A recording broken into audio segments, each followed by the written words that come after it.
please join me in giving a very warm welcome. First of all, the great actress who played Elizabeth Leafall, Ahna O'Reilly. Thank you.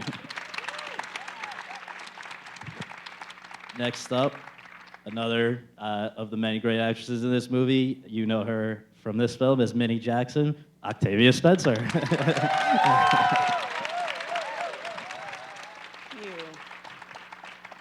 Between this film and 4 others, I think you would have had to try not to see our next actress this year, who's fantastic, Celia Foote in this film, Jessica Chastain in real life. And finally, Oscar nominated for Doubt. She'll be back this year. Please welcome Viola Davis.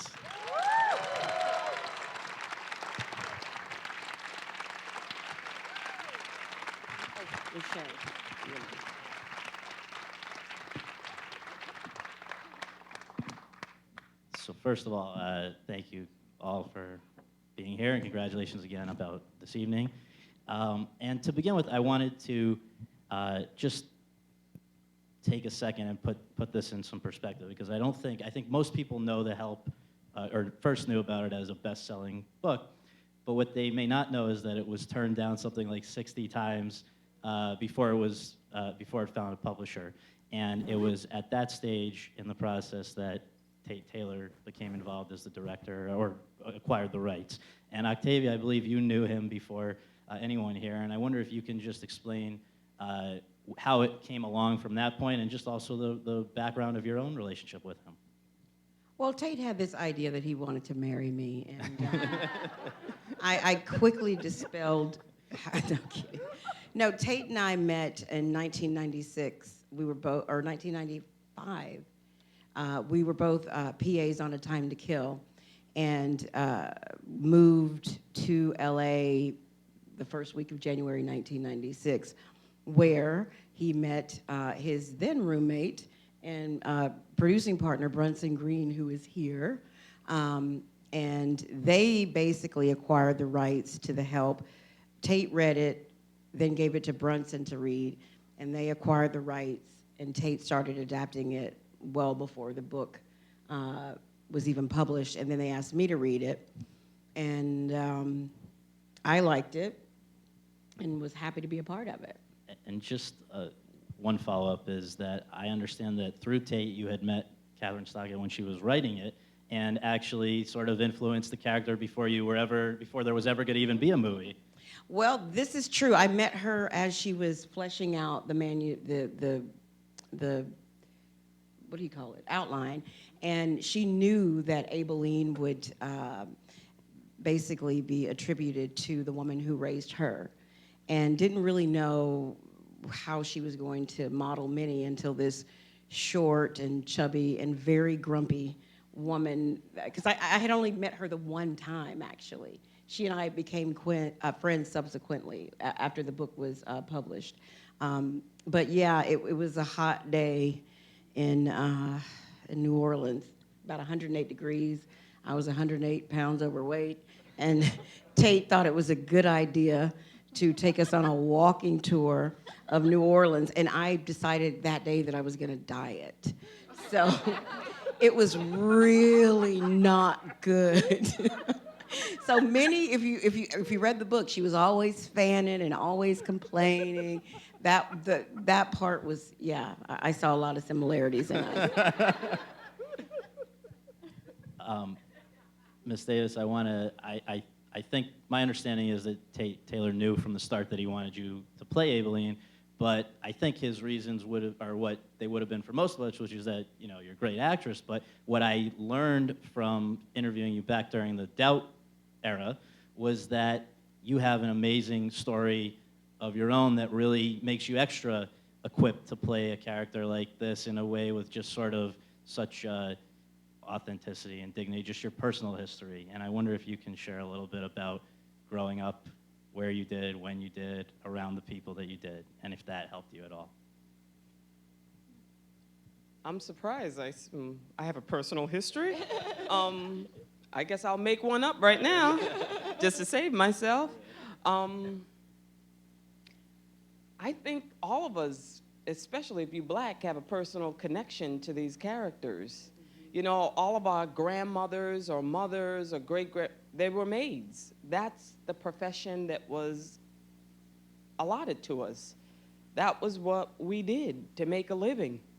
So my mother was a maid, my grandmother was a maid, but I don't think that that's different from many people's story. And I also think that if you were born any time before 1970, that it definitely is your story of racial prejudice. Actually, in the 21st century, it could be your story.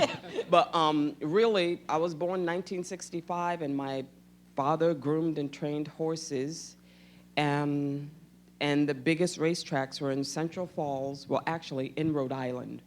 So we moved to Central Falls, Rhode Island in 1965, the only black family in Central Falls, Rhode Island. And so I had it, whatever you could imagine in your mind it was exactly what it was like. And my mom always tells a story of when I was a year old, and I had rickets. And I was in the hospital. And she said I was not doing well. And the doctor decided he wanted to break my bones, the bones in my legs, to see if they would grow back straight. So basically, he wanted to use me as an experiment. And my mom has an 8th grade education. My father has a 5th grade education. My mom got married, had children 15 years old. So I think the doctor really thought he could take advantage of her. And my mom said she literally, personally had to go to the hospital one night and unhook the tubes and physically take me out of the hospital. And I think she took me to a friend's house who fed me, this is what she says, a bowl of lima bean soup and a glass of water, and then after that I was cured. But,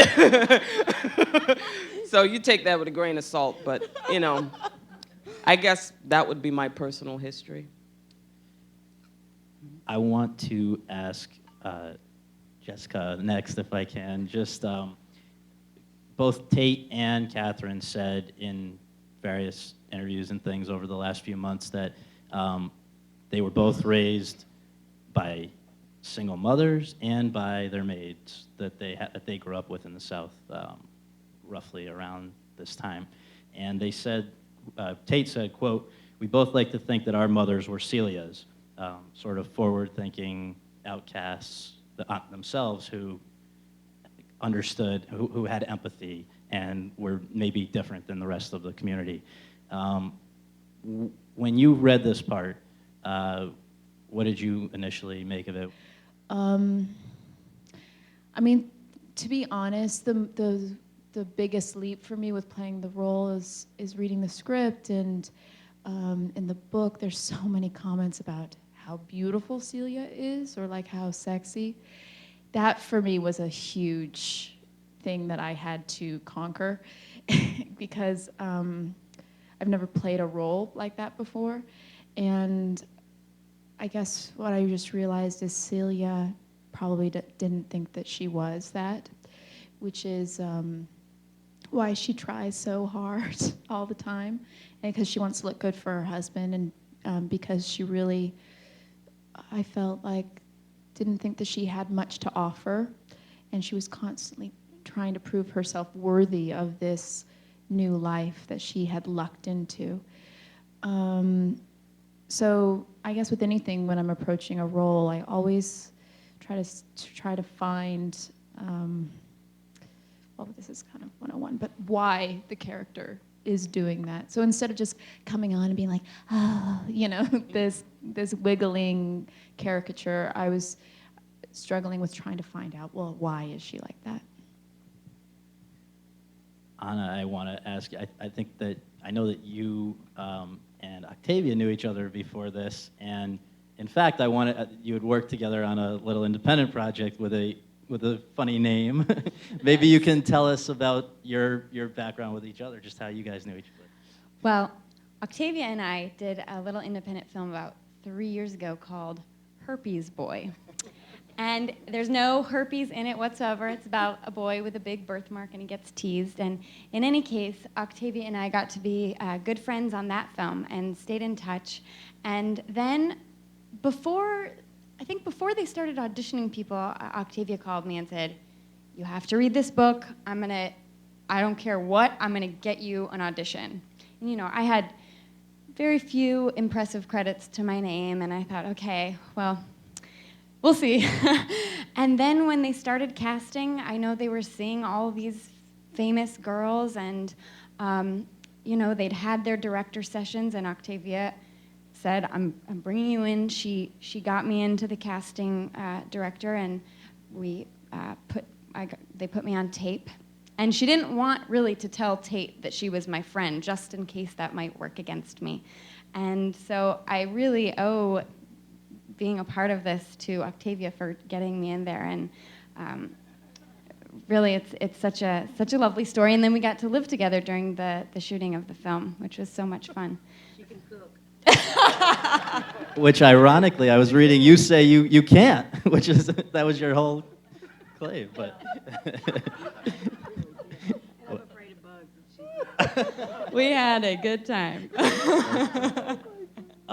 One thing I want to just pose to all of you, and please just chime in, whoever would like first, but this was an interesting situation because Tate had only directed one feature before, and it was not anywhere near the scale of this sort of a project. So essentially, you had two competing things here.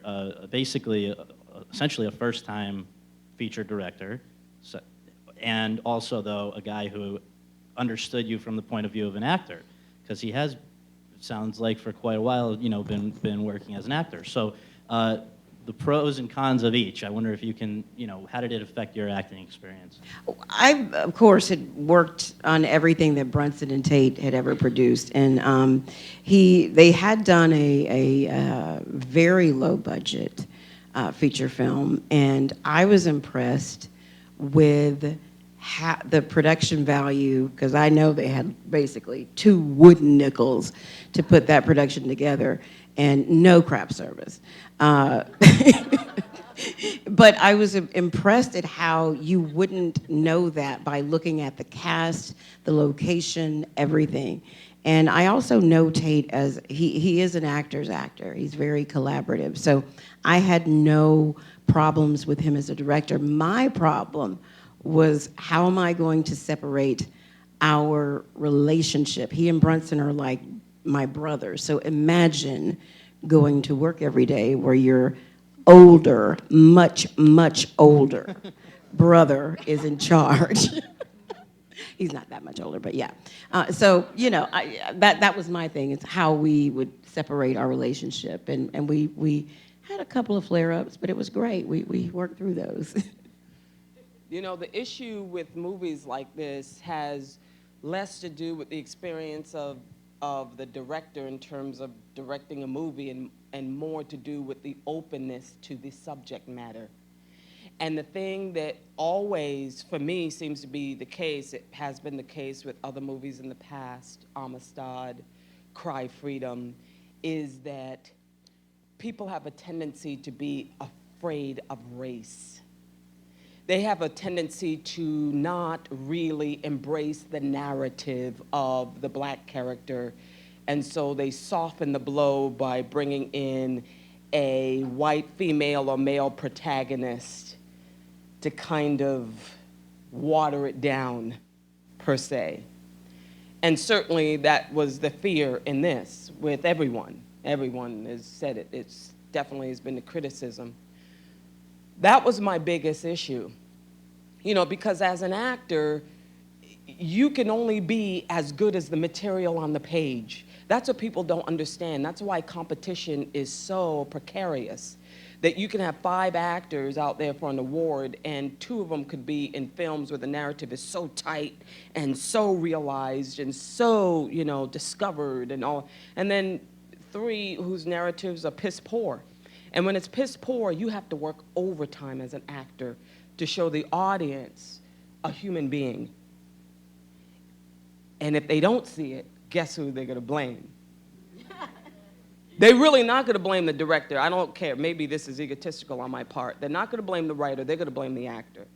So that was my issue with Tate. And I muscled him a couple of times over a few drinks, you know, and because, you know, we're playing maids. It's me, Octavia, Miss Tice. We're playing maids in 1963 who are not educated. It could be a disaster.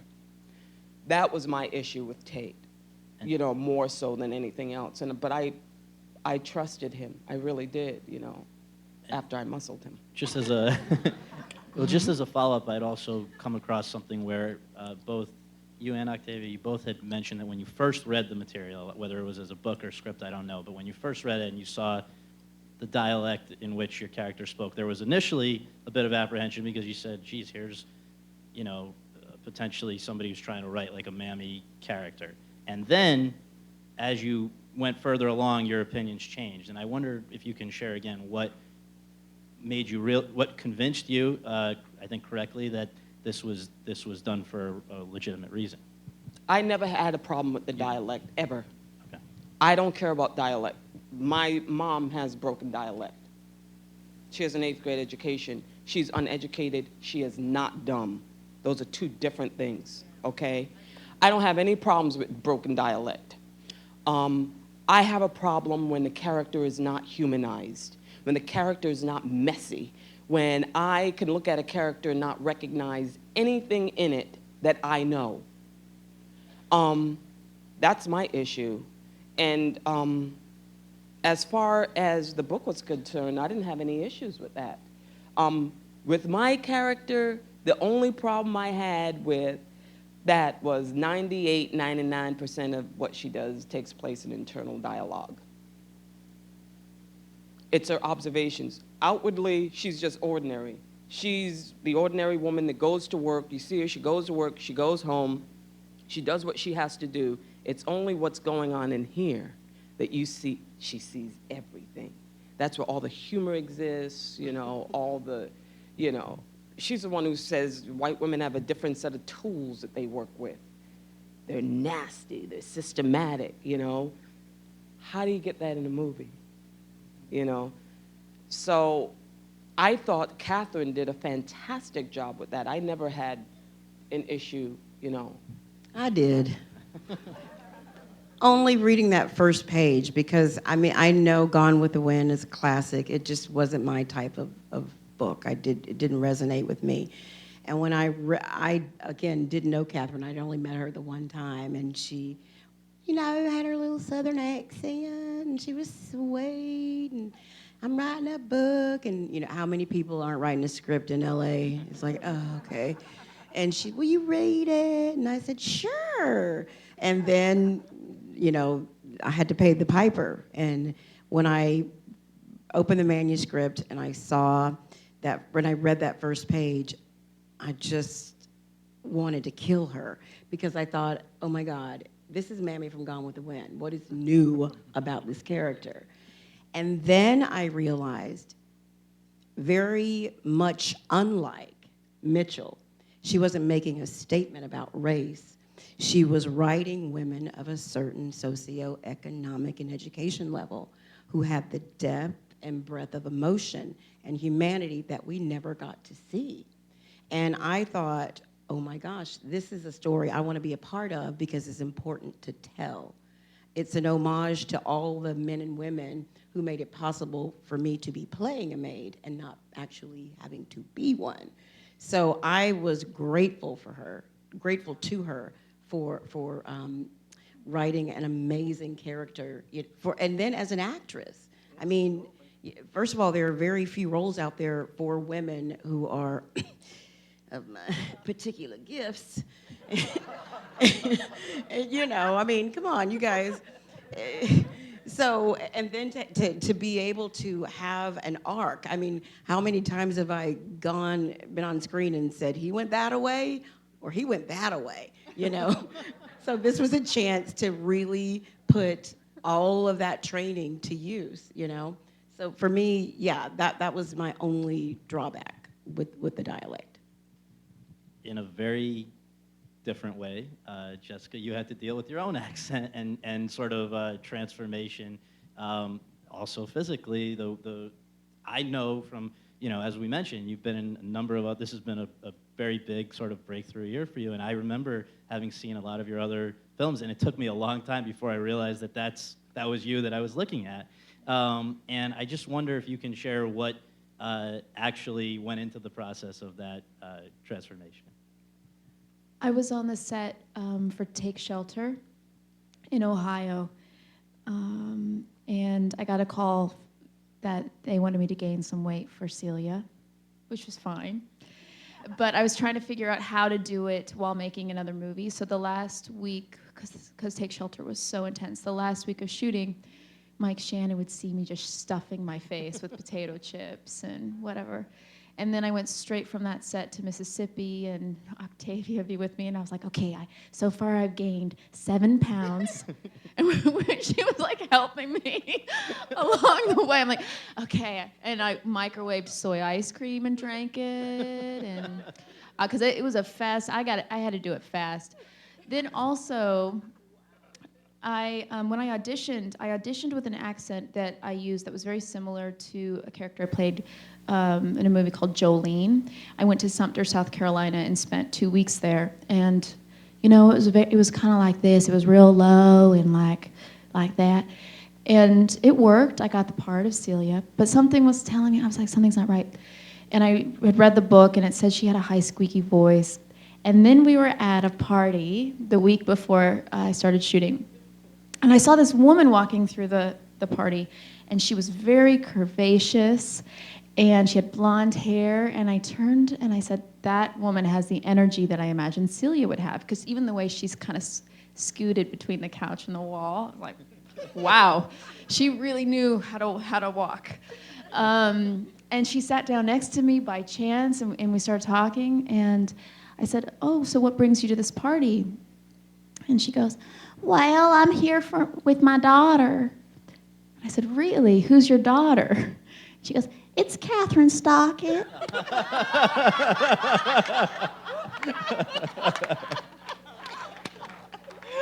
The gods, just like the heavens opened. I was like, ah.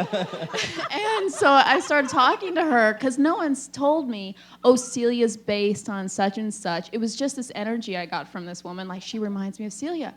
And then when she started talking, I thought, this is perfect. So I pulled Octavia aside, and I said, tell me the truth.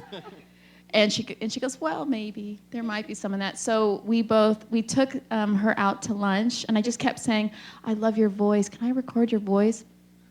And she didn't have any idea that I was even modeling Celia after her. She was kind of, not really up to it until we were shooting the benefit scene. And she was an extra in that scene. I was wearing that red dress. And she brought all of her friends over to me, and she goes, I just want you all to know that I'm the one that inspired this figure here. That's when I knew she had finally caught on. I want to I have just 2 more myself, and then we'll turn this over to the audience, but I want to ask Ahna to chime in first about something that really distinguishes this movie, among other things, but really distinguishes it from virtually everything else out there, which is that in this day and age of experts telling us that movies about women sort of can't make money at the box office, between you guys and Bridesmaids blew that away. And so I want to just, because we can't, tonight is honoring the entire ensemble of the film, and I don't know if we could have fit everybody up here if they could have been here anyway.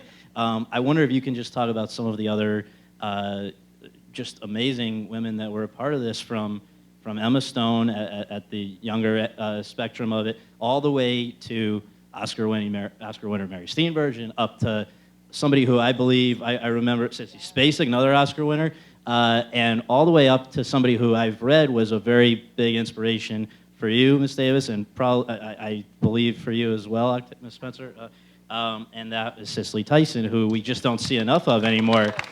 So I want to ask you each just to talk, and Ahna to begin with, to be around such an amazing group of female actresses. Yeah, I can't even tell you how lucky I feel to be a part of this group. I mean, it really is the most inspiring group of women. And yeah, you're right. I'll start with, Cicely Tyson, a legend, so incredible.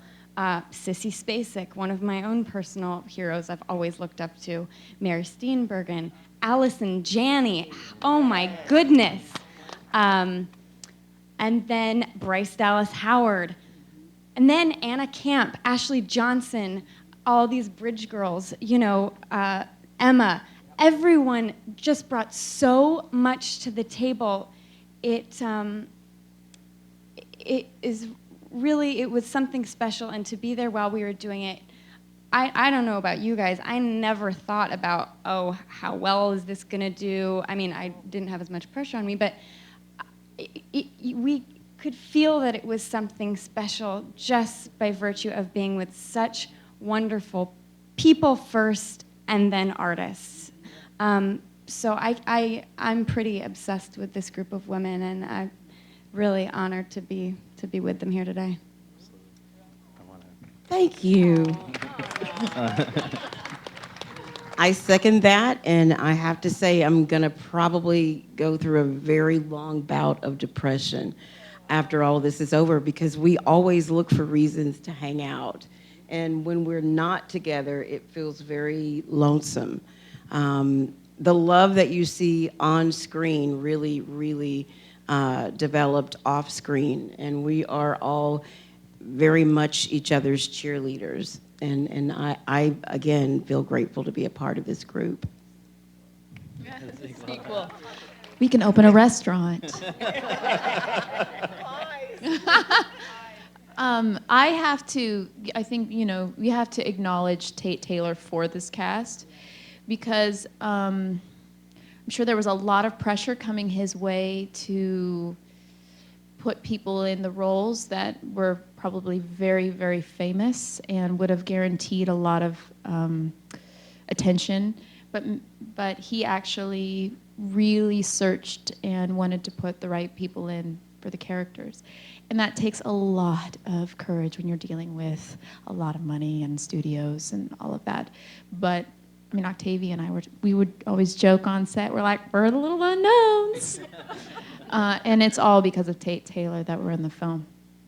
Well, Cicely Tyson was it, because she was the only one, in a sea full of sitcoms in the day. Sanford and Son, I always say Sanford and Son, that's my mama, baby, I'm back, and Good Times. And I always say, you always wondered what Esther Roll and John Amos was feeling, who are legitimate actors, how they felt trying to make that material work, And then, Cicely Tyson appears in Autobiography of Miss Jane Pittman, and she's dark and with the full lips, and she created a human being, no gimmicks, transformed, and you saw a craftsperson,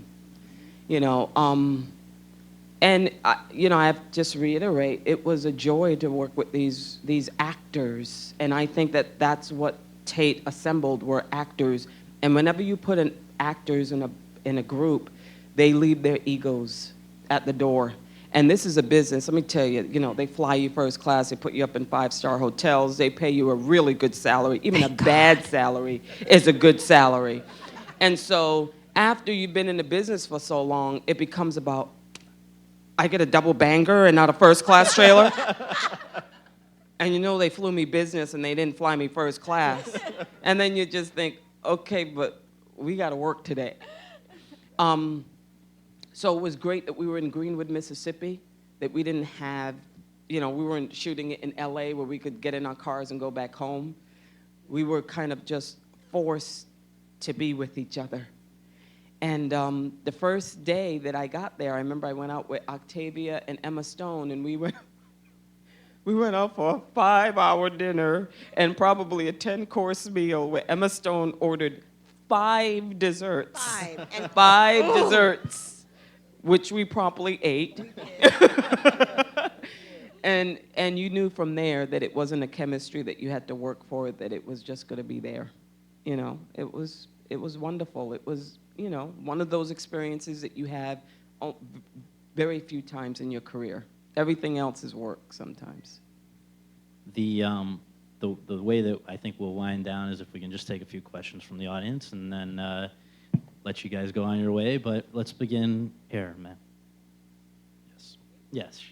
And I'll just repeat it so that people in the back can hear. How did you deal with adversity when you encountered it in the course of your career? Yes. So, Well, first of all, thank God for residuals. I'm gonna just say it right out loud. But yet, you know what got me through? There were periods where it was just residuals and like 3 guest spots, you know, for over the year. It shouldn't be a journey that you take alone. I took this journey with Tate Taylor and Brunson Green, and we literally, and Melissa McCarthy from Bridesmaids, and Allison Janney, who was doing well. That's the other thing, you gotta have a friend that's doing well. Because you can borrow that same $500 from that friend. And I'm not, but you have to pay it back, see? Because you don't know what, but Tate and Brunson and I'm not kidding. If you add up that $500, how many times, and I'm not exaggerating, over this 15-year cycle, I would say I probably have borrowed about $30,000 from the 2 of them, paid every cent of it back. But you have to have a support group. You just have to. For me, it's 2 things. This is my issue with actors, because it was my issue with myself. You have to have a life. I mean, whatever that means for you, something that is outside the business. Octavia talked about it, a support group. Because what happens with actors is work becomes everything. And so therefore, when the work is not happening, there's nothing happening. It's like you fall into a depression and a hole, and some people never come back from that. You know, you have to put it in its place. It's big, it's important, but not that important. And also, the thing with actors also, because I have been, when I say down and out, I have been down and out. Like living in Brooklyn, I have no money even for Subway. No food whatsoever. Like I remember just sitting in my room all day. Even my television wasn't working. Okay? And my whole thing is, you have to decide where you want to land. So do you have to get that job from Hollywood? Or would you be happy if you created your own theater troupe and moved to, I don't know, St. Louis? Or move wherever you came from. I don't know if you come from New York or whatever. You did your own thing. You created something. Maybe it wasn't even for profit, but it was just something that artistically fulfills you. Would you be happy there? Or do you have to be a star? That's the first question you have to ask yourself, because if you have to get your kind of validation from Hollywood, then that really makes the anxiety a lot higher, because after a year or 2 of being in the business, you're like, okay, I had 3 guest star spots, I had 1 movie, now what? I'm nowhere close to being Halle Berry. You're gonna be so disappointed. How are you gonna fulfill your artistic and your creative fire? You have to really answer that for yourself. And I don't know what the answer will be for you, but for me, I did one-woman show when I was down and out. Borrowed the same money like Octavia, because I had a sister who was a teacher, but I didn't have any friends who were successful. I just had a sister who was a teacher, and she just gave me some money. But you just have to, you have to make hardcore decisions. Only 1% of this profession works constantly, makes $50,000 a year or more. Less than 1%. Nobody talks about that. Somebody needs to. And it's like Meryl Streep said last night, and I'm going to quote her. She's not going to kill me. She said,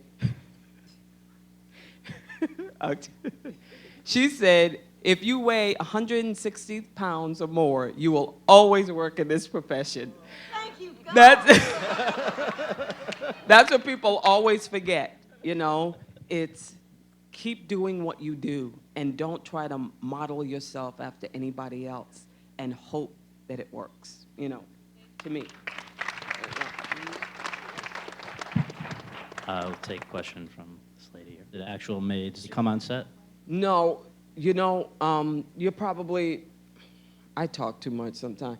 You're probably talking about, we shot a scene when Yul May gets, you know, she's taken off the bus and beaten and all of that.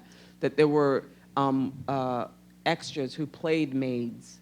And as we were waiting for the scene to start, they shared their stories of living in Mississippi, and they were horrifying. You know, stories, they're just horrifying stories. And we shared the stories for literally 5 minutes, and then it was time to do the scene. And then we did the scene, and then it was over. It was kind of like that. But, and one woman who was mulatto said that she was raised by her father because her mother, who was white, no, she was raised by her mother. Her father, who was black, had to leave Mississippi or else he would have been killed. And one woman said that her brother had been shot and killed and thrown in the Tallahatchie River with her 4 cousins. And they shared the story while we were talking about hair. We were talking about hair, and then they shared the story, and then we went back and we played it. And it was a reminder of the past, that literally what was going on in the midst of the friendships that were forming in this story. And it made the relationships all the more kind of wonderful and potent. But I think that's what you're talking about. Let's take from this side. Yes. Did people stay sort of in character, or did you guys have fun?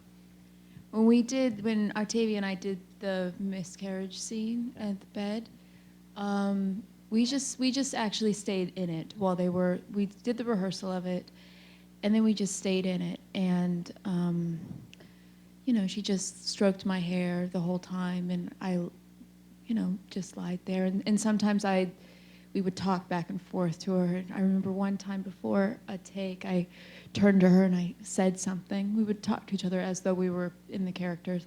I said something to her, and she immediately got welled up and kind of had to turn away for a second, which is exactly what Minnie would do. So we tried to just be in the energy of what that moment was. And because we love each other so much, I mean, maybe this is more appropriate for you to talk. No, you're good. You're doing great. I mean, when we love each other so much, when you see, yeah. Yeah. Yes. Yes. It's true. I mean, it was really difficult. That people always ask me in these interviews, what was your most difficult scene? And I'm thinking, well, watching people that I personally love now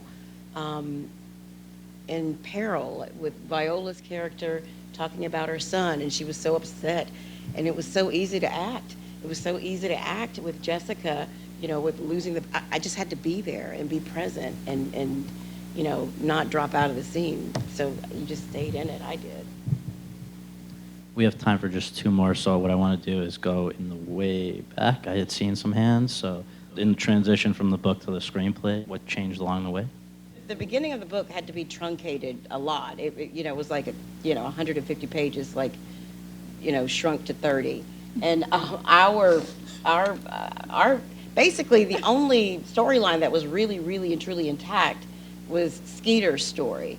A lot of our backstory and our story was very truncated. But what Tate did was masterfully was go through and find just those key moments that would sum everything up with a line, you know. And so you didn't miss a lot of stuff. And guys, we shot a lot more. We shot a very long movie. A lot. So if you have the DVD extras, you might want to look. Yeah, we shot a lot. All right, well, thank you all very, very much. And if everyone would hold their seats, we'll let these guys make their way out, but thank you very, very much. Thank you so much for giving Thank us you. your afternoon.